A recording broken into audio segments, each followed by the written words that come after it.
Thank you for this opportunity to share my ideas and thoughts with you.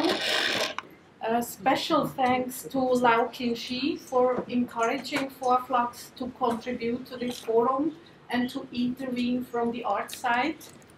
I will stick with my notes to share time and not to get lost. In this presentation, I would like to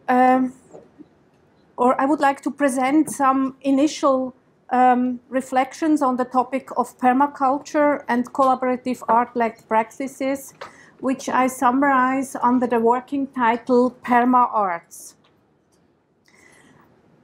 I try to bridge two obviously different disciplines or activities that touch upon contradictions we have already envisioned today, such as the rural and the urban, the academics and the workers, the farmers and the people who live in the city, the traders.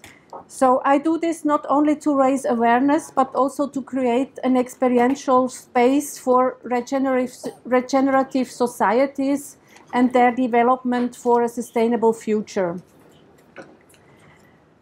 Sustainability is on everyone's lips. What, however, does the term exactly encompass?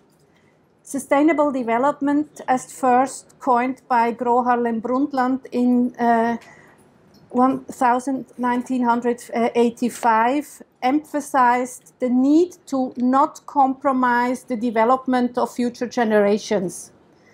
That definition includes three pillars: economics, the social, and the environment. These systems should be developed interdependently. Astonishingly, other dimensions like culture or arts that form equally enduring systems that define humanity were not mentioned here. But the call for change has long since reached the sphere of culture and arts. Artists and cultural values are, as well as social concerns, appear on an equal footing alongside science, technology, and economics. My reflections are related to research activities at FOA-FLUX, an independent research platform I run together with Dominic Lamley. The reflections are based on one hand on an extended notion of art and on an embedded creative practice as reflected and practiced at FOA-FLUX. On another hand, my reflections are based on principles of sustainable agriculture, in particular permaculture design, as expounded most systematically in the work of Bill Mollison and David Holmgreen, as you for sure are most familiar with. Putting ethical principles first, especially to care for Earth, to care for people, and fair share, is a promising model to apply in any other planning, design, or creation process. What is the aim of what I'm doing here? I want to stimulate the debate across disciplinary, social, and other borders, a debate that is already ongoing. It's not so good visible, but it's there. There is a rising interest from different sides, from the side of artists to involve in that topics, from the side of farmers to get an extended reach in the art field.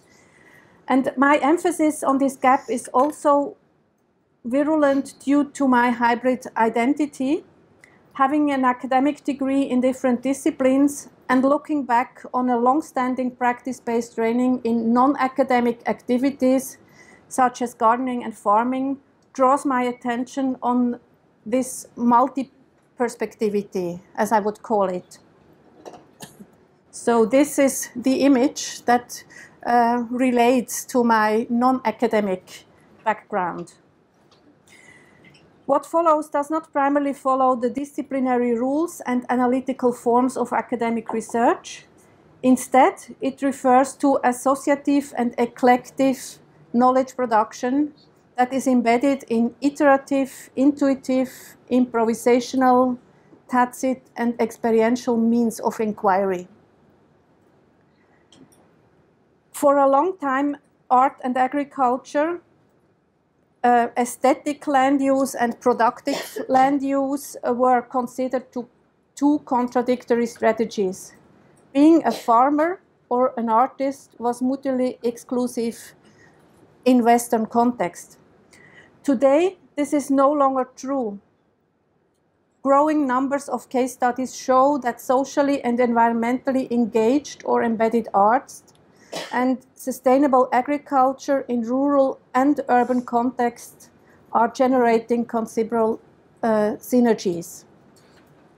These initiatives nurture the hope that combined efforts in searching for and experiencing sustainable development are meaningful.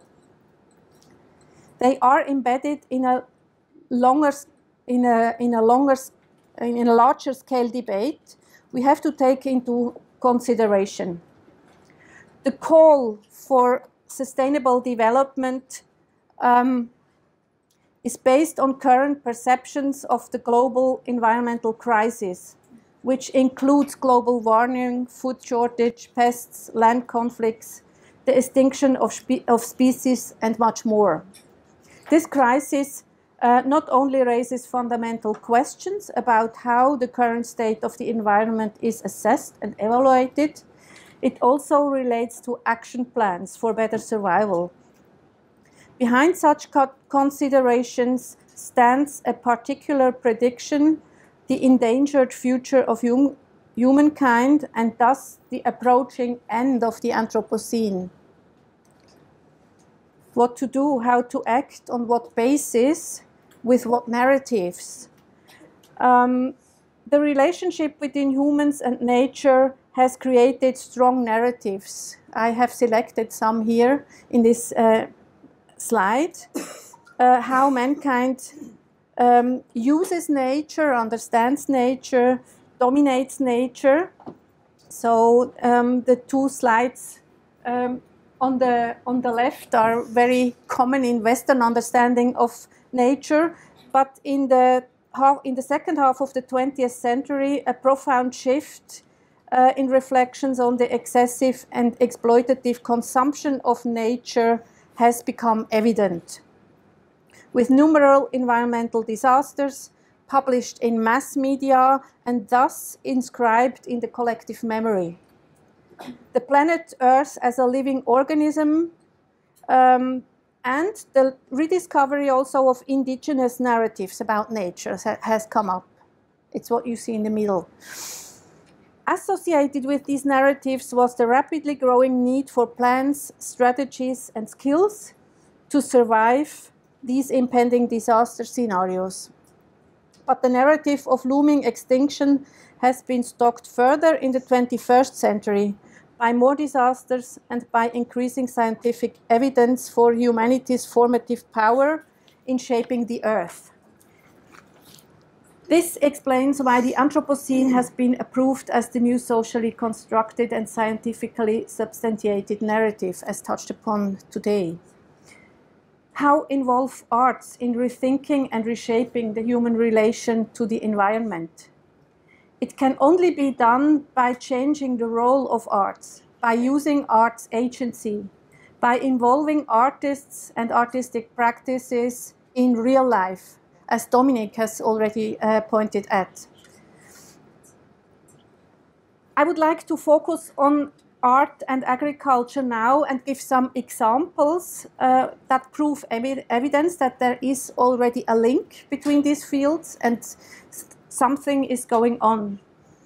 The work of Agnes Dentz touches on fundamental questions of ecology, environmental politics, and nature. She deals with, as an artist, she deals with land reclamation and nature restoration, forestry in urban and rural contexts.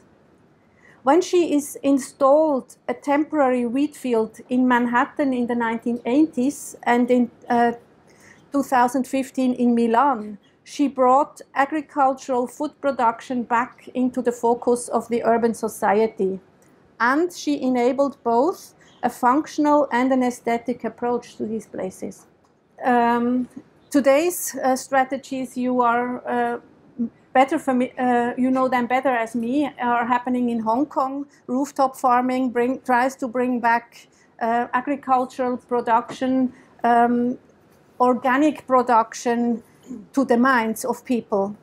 In the 1970s, guerrilla gardeners entered the urban terrain for the first time, and with what were largely illegal horticultural activities at that time. Today, this is a common practice in public space, in urban space, as you can see here with an example in Switzerland. The city has become edible, the city has become flowers. Oh, our time is running so fast. Now, I go further. I want to go the other way around, artists going to the rural side. An example from Switzerland, a smallholder farm in the countryside of Zurich. This kind of agriculture has a hard life today because agro-business is swallowing all the activities and is a heavy threat. So what to do?